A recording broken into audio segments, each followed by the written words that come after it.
दोस्तों नमस्कार, हिंदी की बिंदी चैनल पर आप सबका स्वागत है। मैं हूं डॉक्टर प्रदीप प्रसन्न और आप भी प्रसन्न होंगे ऐसा मुझे विश्वास है। तो आइए आज हिंदी व्याकरण, हिंदी भाषा, हिंदी साहित्य में कुछ नई बातें सीखते हैं।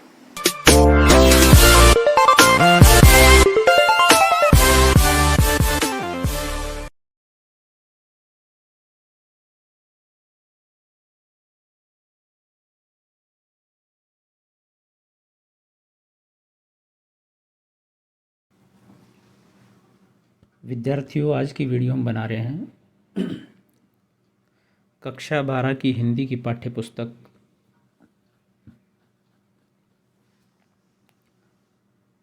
अंतरा के फणीश्वरनाथ रेणु द्वारा लिखे गए पाठ संवदिया कहानी से संबंधित।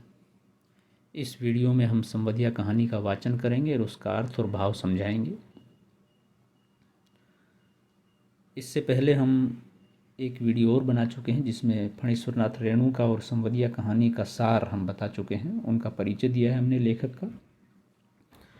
अब आगे की वीडियो हम जो भी 2 या 3 वीडियो बनेंगी उनमें इस कहानी के बारे में बताएंगे, इसका वाचन करते हुए। तो आइए प्रारंभ करते हैं वीडियो। उससे पहले निवेदन आपसे है कि यदि आपने हिंदी की बिंदी चैनल को अभी तक सब्सक्राइब नहीं किया है तो उसे सब्सक्राइब जरूर करें, बेल आइकन को जरूर दबाएं ताकि कोई वीडियो आप मिस न कर पाएँ। संवदिया, फणीश्वरनाथ रेणु के द्वारा लिखी गई कहानी। हर गोविंद को अचरज हुआ तो आज भी किसी को संवदिया की जरूरत पड़ सकती है। इस जमाने में जबकि गांव-गांव में डाकघर खुल गए हैं, संवदिया के मार्फत संवाद क्यों भेजेगा कोई। आज तो आदमी घर बैठे ही लंका तक खबर भेज सकता है और वहाँ का कुशल संवाद मंगा सकता है, फिर उसकी बुलाहट क्यों हुई। संवदिया मतलब किसी को आप लिख करके या बता करके संदेश दे दीजिए, उस व्यक्ति तक बात पहुँचा दीजिए, वो संवदिया है। यानी कि संवाद करने वाला, एक व्यक्ति से दूसरे व्यक्ति के बीच संवाद को स्थापित करने वाला। तो यहाँ पर कहानीकार छोटा सा परिचय दे रहे हैं। संवदिया की जरूरत आज की तारीख में किसी को है नहीं, चूँकि डाकघर खुल गए हैं। कहानी आज़ादी से पहले की लिखी हुई है लगभग, तो उस समय की बात है।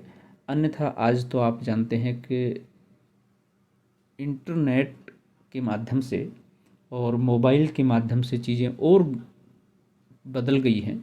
इसमें संवाद की आवश्यकता, चिट्ठी पत्री की आवश्यकता, डाकघर की आवश्यकता, डाकिए की आवश्यकता भी खत्म कर दी है। व्हाट्सएप से, फेसबुक से, मैसेंजर से, मेल से आप तुरंत संवाद भेज सकते हैं, बात कर सकते हैं। हर गोविंद बड़ी हवेली की टूटी ड्योढ़ी पार कर अंदर गया। सदा की भांति उसने वातावरण को सूंघकर संवाद का अंदाज़ा लगाया। ये उसकी एक कला है। एक तरह से जो व्यक्ति जो कार्य करता है उसमें धीरे धीरे निपुण हो जाता है और उसमें अभ्यस्त हो जाता है, उस कार्य के बारे में जानता है। निश्चय ही कोई गुप्त समाचार ले जाना है, चांद सूरज को भी नहीं मालूम हो, परेवा पंछी तक न जाने। यानी किसी को आभास नहीं हो, कोई ऐसा संदेश शायद लेकर के हवेली से कहीं दूसरी जगह जाना है, ऐसा आभास उसको आते हुए हुआ। पाँव लागी बड़ी बहुरिया, नमस्कार किया। बड़ी हवेली की बड़ी बहुरिया ने हर गोविंद को पीढ़ी दी और आँख के इशारे से कुछ देर चुपचाप बैठने को कहा। पीढ़ी यानी कि एक तरह से चारपाई का बहुत छोटा पार्ट, छोटा हिस्सा, लगभग 2x2 का एक छोटा हिस्सा होता है, लगभग आधे फुट ऊंचा और 2x2 उसकी लंबाई चौड़ाई की बनी हुई एक छोटी चारपाई, उसे पीढ़ी बोलते हैं, पीढ़ी बोलते हैं। बैठ गया। बड़ी हवेली अब नाम मात्र को ही बड़ी हवेली है, जहाँ दिन रात नौकर नौकरानियों और जन मजदूरों की भीड़ लगी रहती थी, वहाँ आज हवेली की बड़ी बहुरिया अपने हाथ से सूपा में अनाज लेकर फटक रही है। यानी कि पहले यह एक तरह से व्यंग है, जो लोग राजा महाराजा थे, बड़े लोग थे, उनके यहाँ बहुत सारे लोग काम करते थे, मजदूर, नौकर चाकर वगैरह, और बहुत ठाठ बाट थे। लेकिन धीरे धीरे लोगों की समझ में आ गया कि इस तरह की प्रताड़ना झेलनी नहीं है, और दूसरा बड़े लोगों ने भी अनाचार अत्याचार करने प्रारंभ कर दिए, तो लोग उनसे दूर होते चले गए और इन्होंने आम जनता के बारे में बहुत कम सोचा। तो ये बड़ी हवेलियाँ एक तरह से खाली हो गई। तो बड़ी हवेली की बड़ी जो बहू है वो अपने हाथ में, सूप का मतलब होता है छाछ जिससे अनाज साफ़ करते हैं, उससे अनाज साफ़ कर रही हैं। तो एक तरह से यहाँ व्यंग है कि बड़ी हवेली अर्थात बड़े लोगों के कारनामे किस तरह से बदले, जिसके कारण उन्हें अपना नुकसान झेलना पड़ा और आम लोग अपने अपने काम पर लग गए। इन हाथों में सिर्फ मेहंदी लगाकर ही गांव की नाइन परिवार पालती थी। कहाँ गए वे दिन, हर गोबिंद ने लंबी सांस ली। अर्थात जिन हाथों से आज ये अनाज साफ कर रही हैं, उन हाथों में सिर्फ मेहंदी लगती थी और वो भी गांव की नाइन लगाती थी, और उस मेहंदी लगाने के एवज में उनको मेहनताना मिलता था। बड़े भैया के मरने के बाद ही जैसे सब खेल खत्म हो गया। तीनों भाइयों ने आपस में लड़ाई झगड़ा शुरू कर दिया। ये एक बड़ी समस्या आमतौर पे बड़े घरानों से लेकर छोटे घरानों में पनपी, आपस में विवाद ज़मीन का, जायदाद का, धन का, और जिसके कारण कि सब धीरे धीरे बिखरता चला गया संयुक्तता के विपक्ष में। रैयतों ने ज़मीन पर दावे करके दखल किया। फिर तीनों भाई गांव छोड़कर शहर में जा बसे। रह गई बड़ी बहुरिया, कहाँ जाती बेचारी, भगवान भले आदमी को ही कष्ट देते हैं। अब सब चले गए लेकिन वो यहीं रह गई, और एक तरह से ये भी बड़ा ही अच्छा वाक्य है कि भगवान भले आदमी को ही कष्ट देते हैं। दरअसल चूंकि वो छल कपट बेईमानी नहीं जानता, तो वो जो सहज स्वभाव से उसके हिस्से में सुख या दुख आते हैं उन्हें वहन करता हुआ जाता है। इसलिए कई बार लगता है भला आदमी ज़्यादा कष्ट सहन करता है, नहीं तो 1 घंटे की बीमारी में बड़े भैया क्यों मरते। यानी कोई उपाय, कोई इलाज उनका हो सकता था, लेकिन संभवतः नहीं करवा पाए। बड़ी बहुरिया की देह से जेवर खींच छीनकर बंटवारे की लीला हुई थी। हर गोबिंद ने देखी है अपनी आंखों से द्रौपदी चीर हरण लीला। बनारसी साड़ी को 3 टुकड़े करके बंटवारा किया था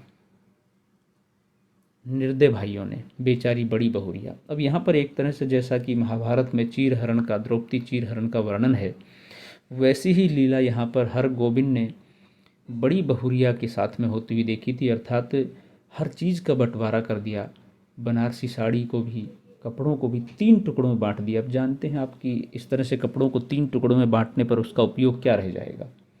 तो कहने का तात्पर्य यह है कि चीज़ों को छिन्न भिन्न कर दिया गया, सही अनुपात में और सही तरीके से नहीं न्याय हो पाया। गांव की गोदियाइन बूढ़ी न जाने कब से आंगन में बैठकर बड़बड़ा रही थी। उधार का सौदा खाने में बड़ा मीठा लगता है और दाम देते समय मोदी आइन की बात कड़वी लगती है। मैं आज दाम लेकर ही उठूंगी। ये बहुत स्वाभाविक रूप से एक कथा है, कहावत है कि जब आप उधार कोई चीज़ लेते हैं तो बहुत अच्छा लगता है, लेकिन उसको चुकाना पड़ता है तो बहुत मेहनत करनी पड़ती है, और सामने वाला जब मांगता है तो बड़ा बुरा सा लगता है। बड़ी बहुरिया ने कोई जवाब नहीं दिया। हर गोबिंद ने फिर लंबी सांस ली। जब तक यह मोदियाइन आंगन से नहीं टलती, बड़ी बहुरिया हर गोबिंद से कुछ नहीं बोलेगी। वह अब चुप नहीं रह सका। मोदियाइन का कि बाकी बकाया वसूलने का यह काबुली कायदा तो तुमने खूब सीखा है। यानी कि मोदियाइन कुछ पैसे जो बाकी थे वो लेने आई थी, तो उसके लिए वो कह रहे हैं कि आपने जो ये बकाया वसूल करने का सलीका है ये बड़ा अच्छा सीखा है। काबुली कायदा सुनते ही मोदियाइन तमक कर खड़ी हो गई।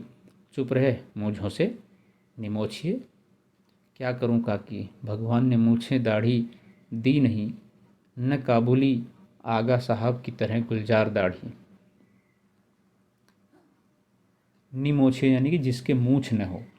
ग्रामीण परिवेश में और ख़ास तौर से आज़ादी के कुछ वर्षों बाद और उससे पूर्व पुरुष की मूछ और दाढ़ी अपने आप में एक शान हुआ करती है, और ये कटाक्ष है, मतलब नए ज़माने पर आधुनिकता के दौर में एक वो नहीं रख रहे हैं। हालांकि व्यक्ति की अपनी इच्छा है, लेकिन फिर भी एक पहचान उसकी है। जैसे कि स्त्रियों के केश लंबे सुंदर घने बाल उसकी सुंदरता है, उसका एक सौंदर्य का आभूषण है, ऐसे ही पुरुषों का भी वो एक आभूषण है एक तरह से।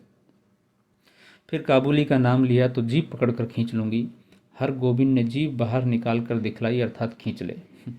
5 साल पहले गुल मोहम्मद आगा उधार कपड़ा लगाने के लिए गांव में आता था और मोदियाइन के ओसारे पर दुकान लगाकर बैठता था, यानी कि उसके चबूतरे पर घर के बाहर। आगा कपड़ा देते समय बहुत मीठा बोलता और वसूली के समय जोर जुल्म से 1 का 2 वसूलता। ये भी एक तरह से बड़ा कटाक्ष है, ख़ास तौर से सामंती दौर में जब राजा महाराजाओं का प्रशासन था तो वो लोग ऐसे ही वसूल करते थे। तो जो प्रतिष्ठित पैसे वाले लोग हैं वो इस तरह से काम करते थे, उन पर एक तरह से कटाक्ष है, व्यंग है। एक बार कई उधार लेने वालों ने मिलकर काबुली की ऐसी मरम्मत कर दी कि फिर लौटकर गांव में नहीं आया।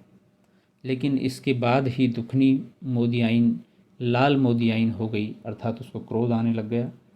काबुली क्या, काबुली बादाम के नाम से भी चिढ़ने लगी मोदियाइन। गांव के नाचने वालों ने नाच में काबुली का स्वांग किया था, तुम हमारा मुल्क जाएगा मोदियाइन, हम काबुली बादाम पिस्ता अखरोट खिलाएगा। यानी कि काबुली वाले के नाम से चिढ़ने लग गए, लोग उसे चिढ़ाने का प्रयास भी करने लग गए। मोदियाइन बड़बड़ाती गाली देती हुई चली गई तो बड़ी बहुरिया ने हर गोविंद से कहा, हर गोविंद भाई तुमको एक संवाद ले जाना है, आज ही बोलो जाओगे नहीं। उसके जाने के बाद उन्होंने अपनी बात रखी।